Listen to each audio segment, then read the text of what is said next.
Yo YouTube, comment ça va aujourd'hui? Ici Calbel, on se retrouve pour une nouvelle vidéo dans laquelle je vais vous parler de mon petit retour d'expérience après un mois d'utilisation de macOS Ventura. Je sais pas pourquoi je le dis tout le temps avec un accent. Vraiment, c'est chaque fois que je prononce ce mot, c'est avec un accent. Et la main qui fait ça. Bref, ça fait un mois que je teste la version bêta développeur. Et voici toutes les nouveautés ainsi que mon retour d'expérience. Allez, c'est parti, n'attendons plus que la vidéo commence.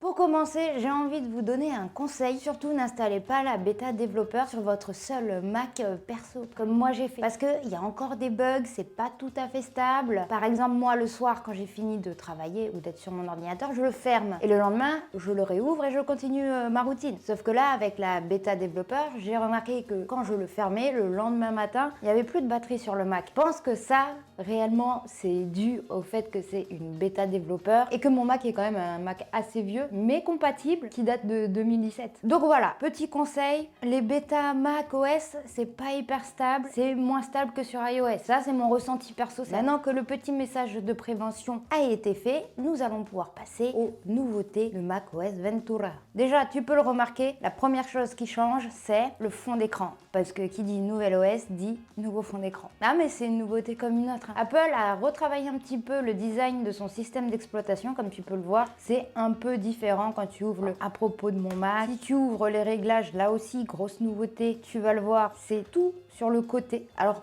que petit rappel, avant quand tu allais dans les réglages, ça ressemblait à ça.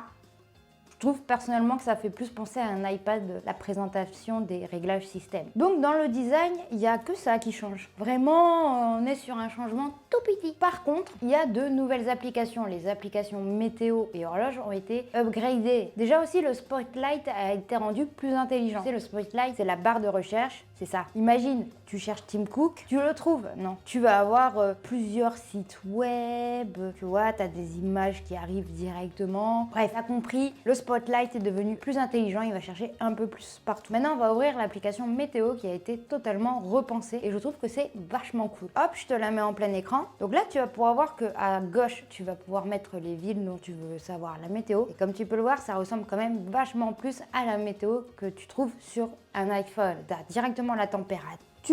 Si tu cliques, ça c'est comme le nouvel iOS sur par exemple demain, tu vas avoir accès à des courbes prévisionnelles de à peu près tout. Là on va voir que demain à Paris il va faire 25 degrés maximum. Tu vas aussi avoir accès à plein de petites infos de type la qualité d'air. Et à chaque fois quand tu cliques, tu as encore plus d'infos. Donc là apparemment c'est pas trop mal. L'indice UV avec toujours la petite courbe qui fait plaisir. Le ressenti, pareil pour le coucher, le lever du soleil, l'humidité et la petite carte qui va te permettre de savoir si il va pleuvoir ou pas avec les précipitations. Il va pas pleuvoir. Tu vas pouvoir aussi voir la température.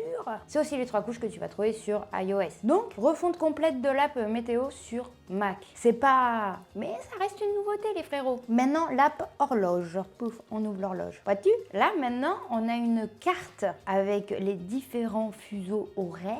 Là, par exemple, ils t'ont mis par défaut Paris et Abidjan. Donc, tu vas pouvoir rajouter des petites villes. Imaginons New York. Pouf, t'as New York qui apparaît. Donc, tu vas pouvoir mettre plein de petites villes comme ça. Tu vas pouvoir ajouter les villes que tu aimes pour savoir l'heure, si tu travailles avec des gens à l'étranger, etc., etc. Mais c'est pas la seule nouveauté. Tu vas pouvoir régler une alarme à partir de ton Mac et ça, je trouve ça assez pratique. Donc, tu vas pouvoir régler l'heure à laquelle ça va sonner. Si tu veux que ce soit répété le dimanche, le lundi, le mardi, etc., le nom de l'alarme, le type de son que ça va émettre. Et tu vois, là, bouf, tu as une alarme qui est créée, tu peux en mettre plein. Ça va être le même design que pour l'application que tu vas trouver sur ton iPhone. Tu as aussi l'application chronomètre, voilà, et l'application minuteur. Donc pareil, Apple a adapté les applications phares qu'il avait sur son iPhone sur les Mac et je trouve ça plutôt intéressant. En fait, le nouvel macOS Ventura, c'est très dur de pas prendre l'accent et de pas faire la main. Il va vraiment reprendre les nouveautés de l'iOS 16, mais sur Mac. Merci Charlotte, de rien. Par exemple, sur e-message, tu vas pouvoir envoyer un texte, mais si tu t'es loupé, tu vas pouvoir modifier, test, point d'exclamation, hop, tu l'as modifié. Et si vraiment tu es trompé de destinataire, tu regrettes ton message, tu peux annuler l'envoi. Le message sera supprimé chez le destinataire et chez toi. Ça, c'est toujours une option très très cool. Pareil, là tu vois mon chat qui est totalement détouré, c'est normal. Dans la photothèque, on reprend exactement le même principe que l'iPhone. Tu vas pouvoir traduire. Si tu fais copier le sujet, on peut voir qu'il y a une surbrillance tout autour de mon chat. Ça veut dire qu'il va détourer le sujet. Donc je copie mon chat et je le colle. Et pouf, on a un chat détouré, plutôt bien détouré. Donc même sur le Mac, maintenant, tu vas pouvoir détourer des images. Imaginons que moi, je prenne une photo qui est peut-être censée faire une miniature YouTube. Magnifique photo, tu vas pouvoir faire copier le sujet. Si tu ouvres Photoshop, ça reste assez utile pour les créatifs. Oh, c'est plutôt propre, hein. Voici le détourage.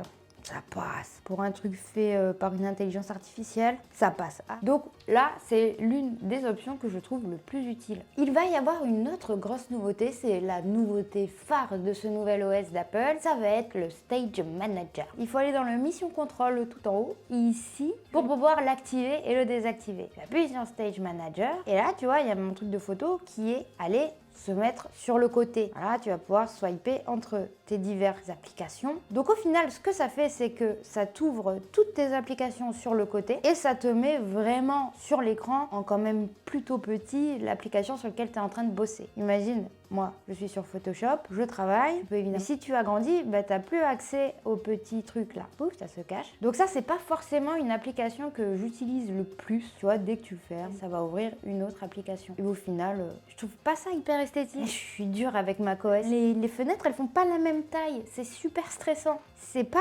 proportionnel. Moi, j'aime pas. Non, honnêtement, ils l'ont présenté comme quoi ça allait révolutionner ta façon de travailler et tout. Ça, tu vas pouvoir faire des groupes d'applications. Waouh! Ouais, je sais pas si toi tu en auras l'utilité, n'hésite pas à me le dire en bas dans les commentaires. Mais ça, c'est une nouvelle option qui, moi, vraiment, je suis pas le public cible. Mais elle existe.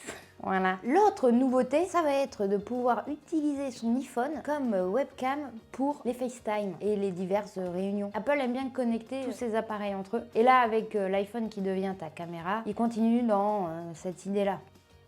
Ah, ça marchait tout à l'heure. Mais là, ça marche pas. Ça m'énerve. Ah, c'est peut-être parce qu'il n'y a pas de carte SIM. Voici un clip dans lequel ça marche.